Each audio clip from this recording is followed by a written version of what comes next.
Hey guys, in this video about post-Finasteride syndrome, I talk about something that probably 90% of you did not know. Okay, so honestly, I didn't found any video that talking about this, and we are talking about finasteride's chemical origin. Okay, so I will explain few things that was bothering me recently because I saw something strange in blood tests of my clients and guys I work with. Okay, so let's talk about finasteride chemical origin. Okay, and probably most of you this information will be complete new. Okay, so finasteride is synthetic derivative of progesterone. Okay, so it was designed by Merck in 1980s. Okay,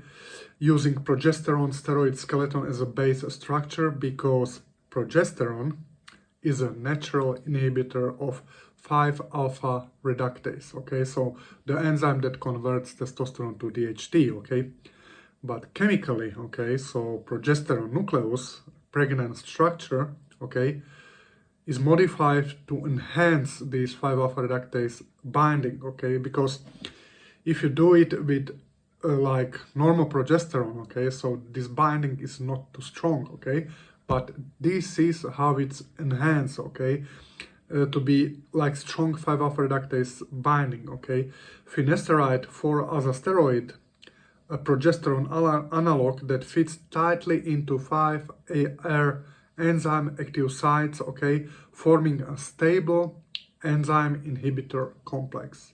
Okay, so you need to understand this, okay, because progesterone itself is a weak reversible 5-alpha reductase inhibitor, while finasteride is a potent irreversible one. Okay, so it's like mechanism-based suicide inhibitor. Okay, when you block, okay, 5-alpha reductase, most of you already know there is no conversion of testosterone to DHT.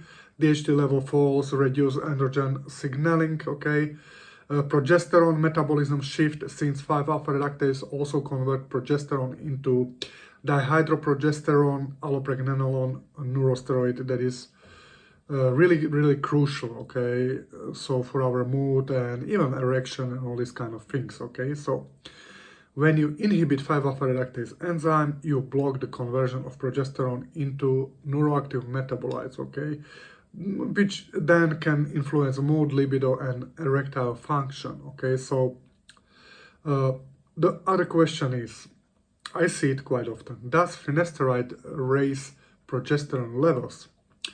Yes, in many users, blood progesterone level rise modestly. Okay, so yeah, it's because the progesterone's 5-alpha reductase pathways to DHP and allopregnanolone is blocked, so the progesterone accumulates upstream. Okay, so typical studies show, for example, okay, that if you are using finasteride like 1 to 5 milligram per day, okay, you have up to 50% increase in serum progesterone. Okay, so DHP and allopregnanolone drops sharply. Okay, so you really need to understand that these 5-alpha reductase inhibitors that in progesterone is there, but it's not that strong, is enhanced in this chemical like progesterone derivate. Okay, so generally progesterone is anti-androgenic, okay, GABAergic. Okay, so in many women, okay, as an example, okay, when they start to losing progesterone, okay, so their stress, you know, raises and so on. It can protect you from stress. Okay, so but generally progesterone is anti-androgenic, GABAergic, that's at least good. Okay, can reduce dopamine, suppress GnRH, lower luteinizing hormone, FSH, and dual libido. Okay, so and allopregnanolone is potent positive GABA A modulator. Okay, so Many guys struggle with it, and even if they try to fix things like dopamine, but they don't have the proper level of GABA, they feel this type of irritability and excitation and so on, okay? Allopregnanolone is relaxant, antidepressant, and supports sexual motivation, okay? So also you have low DHT, we already know, less penile smooth muscle tone, okay?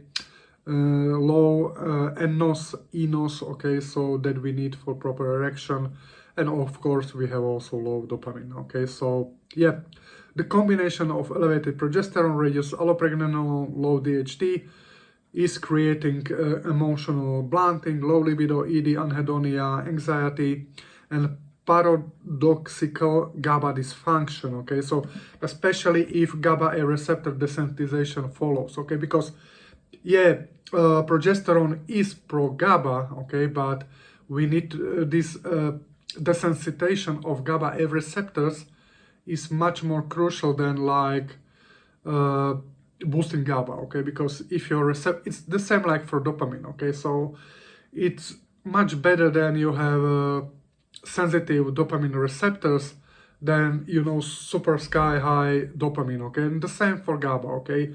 You need to have proper GABA-A receptor functioning. Therefore, if you take benzos for a longer period of time, you will desensitize these GABA-A receptors, okay? So, recovery implication, okay? Recovery replication for this always need to be like restore DHT and 5-alpha pathway activity, okay? There are FAD, you know, methylation support, NADPH, I made several videos about that.